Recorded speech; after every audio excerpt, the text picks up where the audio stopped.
माननीय फतेह बहादुर मरकाम जी सामाजिक, धार्मिक, सांस्कृतिक चिंतनकार हैं।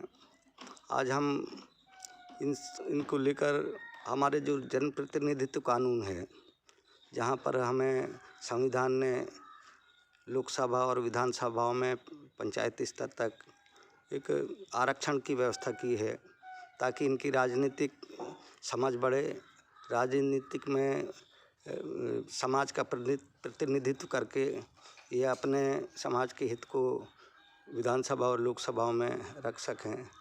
तो मरकाम जी बताएं, ये रिजर्वेशन के आधार पर, आरक्षण के आधार पर जो हमारे जनप्रतिनिधि अब तक के 70-75 सालों से जा रहे हैं, तब भी आज समाज की हालत अन्य वर्गों से बहुत पीछे खड़ी है। उसका क्या कारण हो सकता है?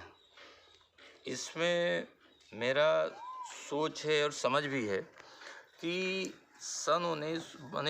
जब से भारत देश आज़ाद हुआ और ये लोकतांत्रिक व्यवस्था लागू की गई,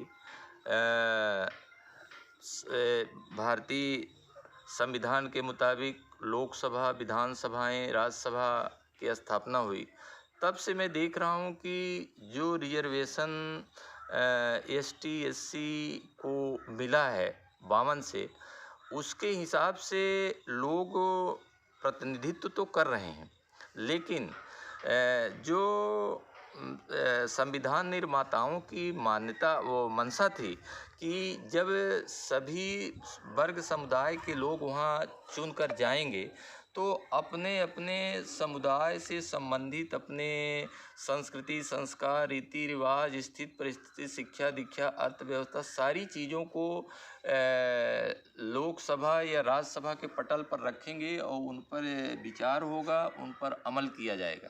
लेकिन मैं ये देख रहा हूँ कि ये विगत 70-75 सालों से जो हमारे जनप्रतिनिधि लोग जा रहे हैं, वो हमारे बीच के हैं। हम ये मानते हैं कि वो हमारे नात रिश्तेदार की कोई न कोई हैं, लेकिन वो ऐसे लोगों को जो ये राजनीतिक पार्टियां हैं, बड़ी बड़ी पार्टियां जो सक्षम हैं, वो ऐसे लोगों का चयन करते हैं जो केवल उनकी झोला ढो सकें या संसद में जाके दोनों हाथ उठा सकें या फिर अपने आकाओं की जय जयकारी कर सकें।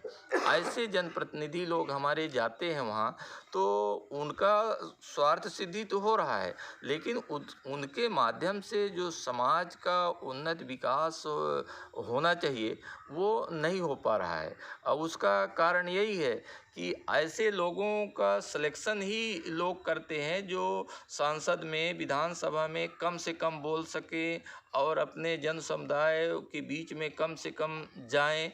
ऐसे लोगों का वो सिलेक्शन होता है, जिससे कि वो जाके मूक दर्शक बने रहते हैं और अपने बीच की बातों को वहाँ वो नहीं बोल सकते।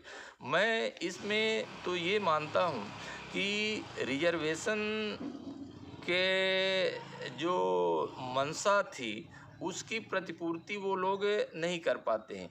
इसीलिए हम जो सभा सम्मेलन और ये जो जन जागृति के माध्यम से अभी अभियान पूरे देश में चल रहा है कि ऐसे प्रतिनिधियों का चुनाव हमारा ये दलित शोषित समाज करे, जो वहाँ दिल्ली, भोपाल में जा कर के विधानसभा, लोकसभा में अपनी बातों को अच्छी तरह से या वहाँ रख सकें और शासन प्रशासन के ऊपर दबाव बना सकें।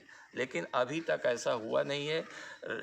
रोड, तालाब, स्कूल, नहर, सड़क, ये तो ना भी आरक्षण दिया गया होता तब भी कोई न कोई बनवाता, लेकिन आरक्षण के माध्यम से जो हमारे माननीय प्रतिनिधि लोग गए हैं, मैं उनका सम्मान करता हूं, लेकिन उनसे ये अपेक्षा भी करता हूं कि अपने दलित शोषित समाज के उत्थान विकास की बात उनको पटल पर रखनी चाहिए और यदि उनकी सुनवाई नहीं होती है कतिपय कारणों से, तो उनको रिजाइन देके आ जाना चाहिए। क्योंकि आज की तारीख में सब माने पूरी दुनिया जनता देख रही है कि हमारा जनप्रतिनिधि दिल्ली भोपाल में जा कर के क्या कर रहा है।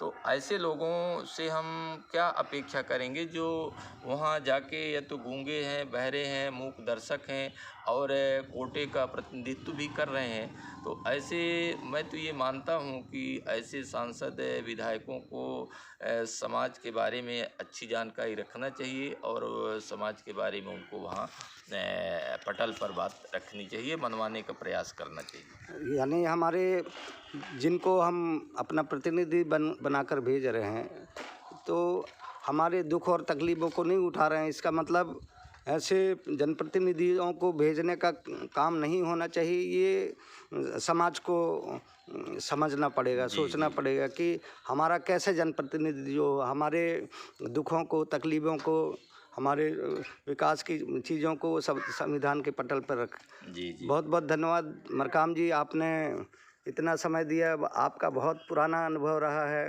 उन अनुभवों के आधार पर आपने छोटे छोटे क्लिप्स में समाज को मैसेज देने का काम किया है।